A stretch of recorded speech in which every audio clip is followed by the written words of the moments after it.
Por fim, para fazer as considerações finais e encerrar o workshop de negócios e biodiversidade, convidamos novamente à frente o vice-presidente do Conselho Diretor do Instituto Life e diretor da Permian Brasil, Miguel Milano. Bom, pessoal, boa tarde. Finalizando o nosso evento ainda com uma plateia bastante razoável, né? Todos cansados, imagino. Vamos a um rápido resumo do nosso dia de hoje, antes de encerrarmos esse processo e termos o coquetel do Live. Começamos o dia hoje com o Marcelo Monteiro, diretor do HSBC Seguros, que iniciou falando sobre os objetivos do banco, de posicionar-se como liderança, né, do setor, né, de finanças no campo ambiental, e seguiu por apresentar um pouco do banco em termos de negócios no mundo e no Brasil e iniciativas no campo ambiental, né, especialmente dos aspectos de sustentabilidade no banco, que passam pela análise de risco, pelos produtos que eles fazem, pelo investimento social privado e por outras questões associadas, como, por exemplo, a iniciativa climática global, parceria com a SPVS e assim por diante. Também, né, tivemos uma apresentação da Andrea Vulcanes, procuradora federal, licenciada do IBAMA, que abordou a mesma questão sobre fatores que facilitam ou dificultam o engajamento privado na biodiversidade, o engajamento empresarial nas ações de biodiversidade, a partir do viés jurídico,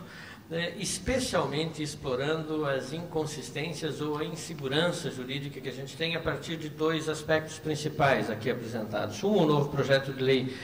o projeto de lei 1876, né, do Código Florestal, e a medida provisória 2186 de 2001, que trata do acesso a recursos genéticos. E vamos sair daqui, depois da apresentação dela, eu diria, provavelmente todos com a sensação de que cada vez que tomar um sorvete de açaí ou alguma coisa assim, a gente vai estar cometendo uma ilegalidade. Não sabemos se vamos ser punidos por isso ou não, qual o grau da multa e tudo bem, mas ficou claro que há esse risco, vai depender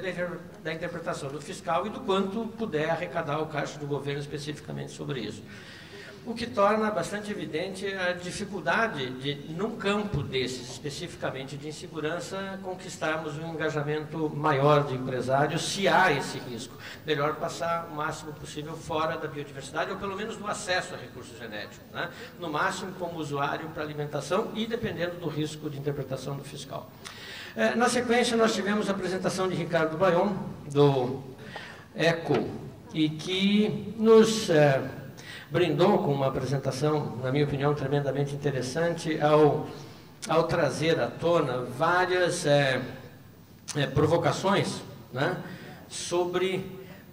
digamos assim, a infraestrutura natural que nos provê serviços, comparando se nós tivéssemos, por exemplo, eletricidade de graça, quanto a gente consumiria e quem faria essa infraestrutura, como seria bancado, em oposição ao fato de termos uma infraestrutura natural nos provendo serviço que sempre foi, né, de graça e que agora a gente começa a pensar a pagar porque ela está sendo sobre-onerada nesse processo. E a partir daí exemplificou com situações como, por exemplo, de bancos de biodiversidade nos Estados Unidos, na Austrália, em outros lugares, de mercado de carbono e de diferentes tipos de negócios que podem ser viabilizados, seja por processos regulatórios, seja por processos voluntários, para avançar nas relações de negócios, ou seja, empresas e biodiversidade que poderiam ser úteis para nós, né? Ao final, abordou RED, o tamanho do mercado de carbono, na verdade, na Europa como um todo, o RED, e as dificuldades deste aspecto em particular que é o objeto de negócio da organização na qual eu trabalho, que é a Permian Brasil, que é um braço da Permian Internacional, que é exatamente para manejar negócios de RED no mundo todo. Ou seja, a gente está na fronteira do risco de negócios, tentando fazer conservação, né, num mercado que não está bem estabelecido e com regras também nada claras, além de inseguras como as outras de acesso à biodiversidade no Brasil. Depois nós tivemos Carlos Fonseca, do Ministério do Meio Ambiente, da área internacional do Ministério, representando ou falando em substituição ao ministro Paulini, por indicação dele, sobre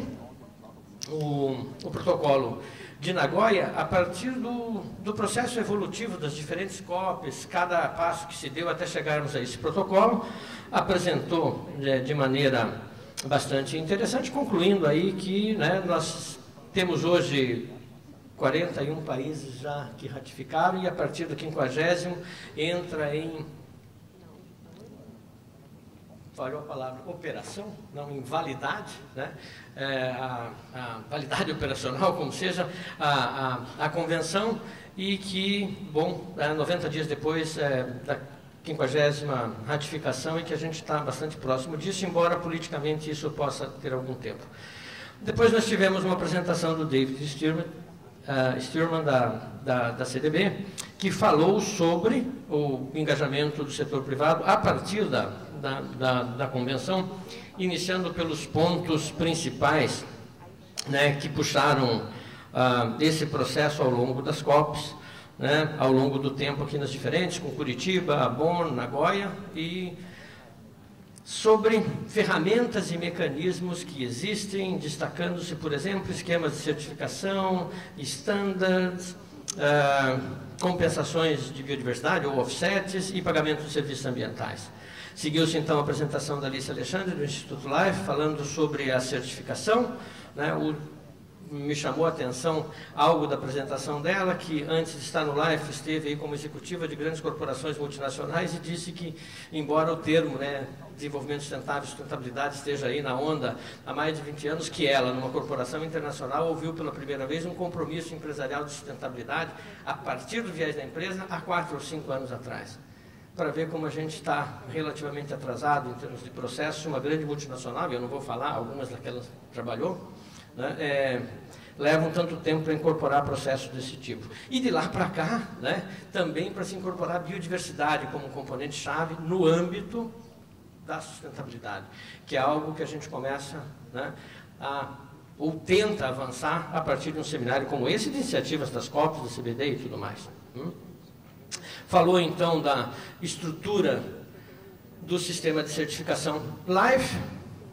e das regras, de como ela vai funcionar e tudo mais. E por fim nós tivemos aqui, que eu não preciso comentar, porque vocês acabaram de ouvir as apresentações do Caio e do senhor Convenção da Diversidade Biológica, porque já era a terceira vez que ele vinha aqui. Parece que a convenção é só o David, né? Porque ele tem estado aqui com uma frequência tão impressionante. Ele já representou Ahmed, o Ravi, e ele mesmo acho que 2 vezes depois. Então, brincadeira à parte, David, seja bem-vindo sempre.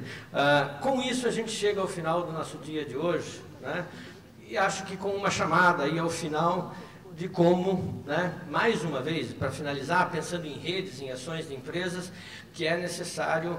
agirmos pronta e rapidamente, quem sabe a partir, né, das pessoas que estão aqui, das empresas que representam, das instituições que representam, para que a gente tenha mais esperança, né, de como essas coisas podem acontecer. Lembro de volta algumas das palavras do Thomas Lovejoy ontem, que a força das empresas representa mais do que a força dos países, até porque várias empresas estão em muitos países e fazem parte importante daqueles PIBs. Se as empresas de fato entenderem a sua responsabilidade em por se beneficiar dos serviços ambientais e jogarem um papel proativo nesse processo, certamente será muito melhor para a humanidade. Para o planeta não sabemos, porque no mínimo isso vai empurrar mais para frente a nossa existência aqui, o que é um risco, né, para o planeta sempre, mas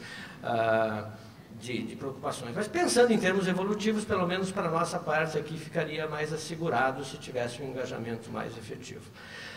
Bom, pessoal, eu com isso, e como eu disse, retomando as últimas, né, a lembrança aí do engajamento do setor empresarial, e cabe não só as empresas pensar em fazer isso, mas as ONGs eventualmente presentes pressionar para que as empresas queiram fazer isso,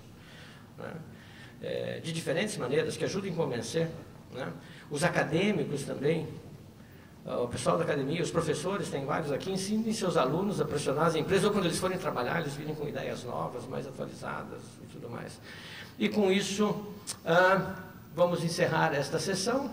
e agradeço a presença de todos vocês aqui, agradeço a presença dos patrocinadores, dos apresentadores, dos palestrantes, todos que falaram, e principalmente de vocês que foram pacientes para nos acompanhar durante esses 2 dias, que eu, de minha parte, considero que foram tremendamente positivos para mim. Eu praticamente não arredei o pé daqui do plenário, porque aproveitei muito, foi tremendamente agradável para mim. Espero que o mesmo tenha sido para vocês. Muito obrigado e boa tarde.